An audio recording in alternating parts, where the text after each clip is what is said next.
हृदय में बैठे हुए हैं भगवान, सर्वस्य चाहम हृदय सन्निविष्टा। शब्द ब्रह्म बनकर के कान के माध्यम से अंदर गए और अंदर में परब्रह्म है। उस परब्रह्म की झांकी कराने के लिए शब्द क्या करता है, अंदर की पहले धुलाई करता है, सफाई करता है, झाड़ू लगाता है।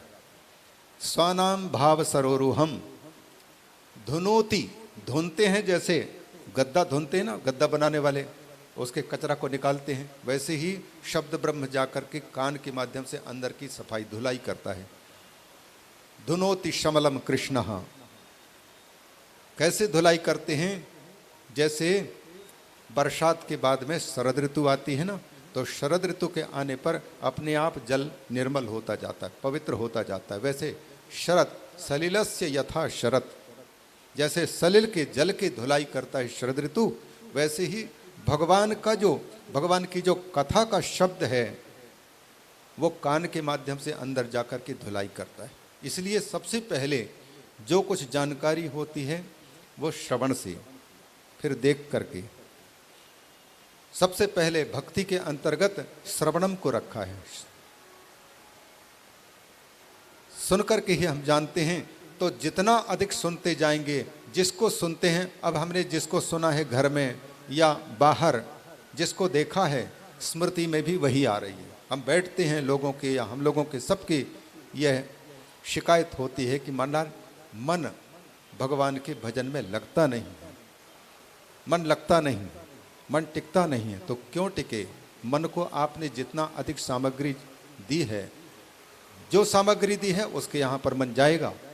संसार की बातों को सुनने में और कहने में हमने ज़्यादा रुचि दिखाई है, तो मन के अंदर भी उनका संस्कार अधिक है। बिना मतलब के बहुत सी बातें हैं, वो बातें आकर के जोर लगा करके अच्छे बातों से दूर करते जाते हैं, इसलिए सहसा प्रवृत्ति होती नहीं। हम निवेदन कर रहे थे, गिरना अपने आप होता है, पर उठने के लिए प्रयास करना पड़ता है। पहले पहले बच्चे को आदत डालनी पड़ती है, मन को आदत डालनी पड़ती है, और इसीलिए इसको पुरुषार्थ के अंतर्गत लेती है। पुरुषार्थ है, पुरुष के जो प्रयत्न लगता है।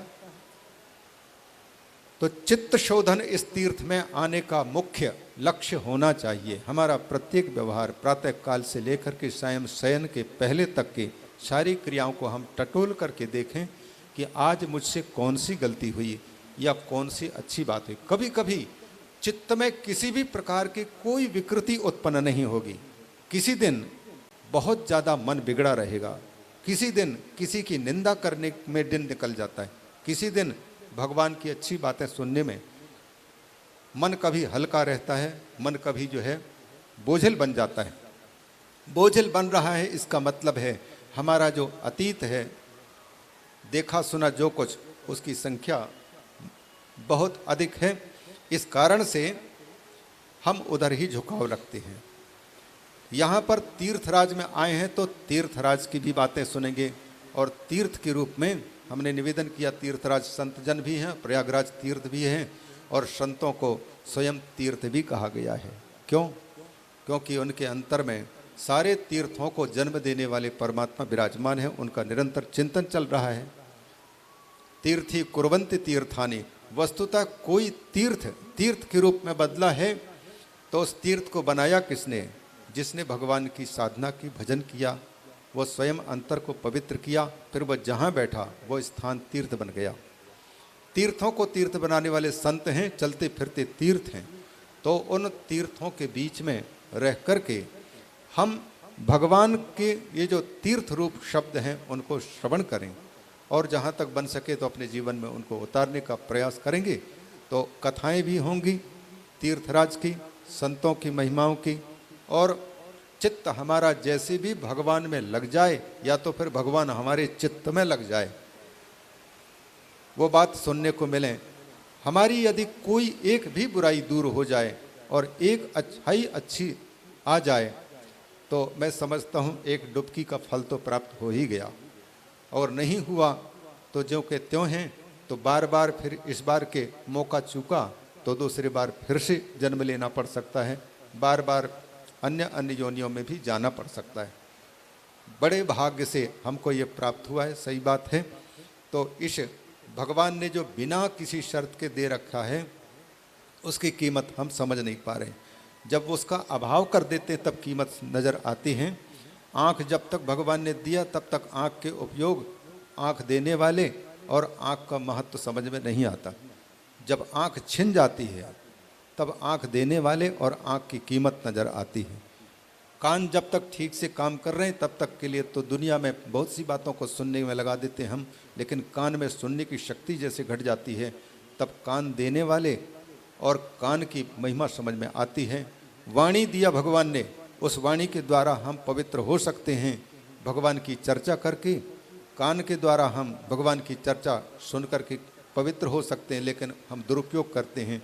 दुरुपयोग जब कोई करता है तो फल रूप में आप सीधे स्वभाव ये समझें कि छोटा बच्चा हमारा यदि हमारे दिए हुए 1000 रुपये का दुरुपयोग करता है तो हम दूसरी बार 1000 रुपये उनको देना पसंद नहीं करेंगे। वैसे ही जिस चीज़ का भगवान की दी हुई जिस वस्तु का हमने दुरुपयोग किया तो निश्चित रूप से दूसरी बार उस वस्तु से हमको रहित कर देंगे, आँख से रहित कर देंगे। आँख से ठीक ढंग से या कान से जो भी सामग्री है, तो सारी सामग्रियों को जिन्होंने दिया है उन्हीं की सेवा में समर्पित करने में ही भलाई है। आज क्योंकि प्रारंभिक दिवस है और प्रतिदिन क्योंकि वक्ताओं को ऐसा रहता है कि भगवान की कथा जितने हमारे मुख से अधिक निकल जाए हमको पवित्रता की प्राप्ति हो जाए, और अगर कोई सुनना चाहता है तो उनको भी लाभ हो जाए, ये उद्देश्य रहता है उनका। इसलिए समय सबको भी अच्छे प्रस्तुति का भी प्राप्त हो और श्रोताओं के लिए कोई बाध्यता नहीं है। आए, भगवान जब प्रेरित करते हैं तो उपस्थित हो जाएंगे। मेला में घूमते भी हैं, पर कोई समय में आकर के सुन लें तो बहुत अच्छी बात है।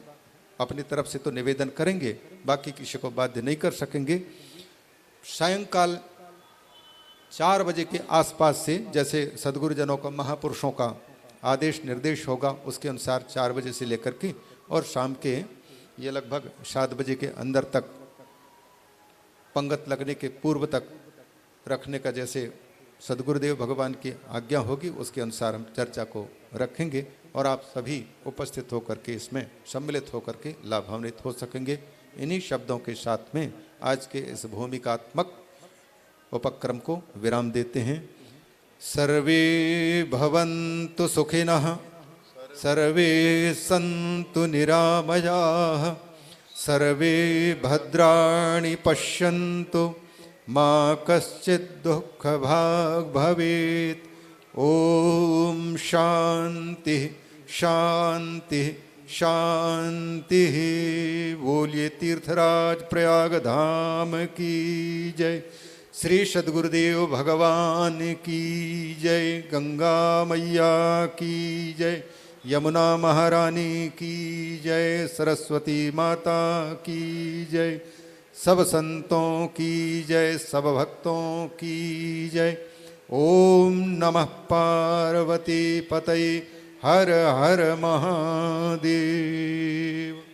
जय हो हमारी शतानी भी ये भी नीचे ऑपरेशन हुआ है बोल के नीचे बैठने का नहीं ऊपर बैठने का नहीं है बाबा जी।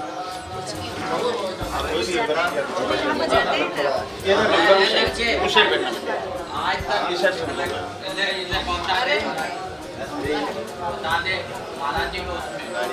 सचिव जी आए जी।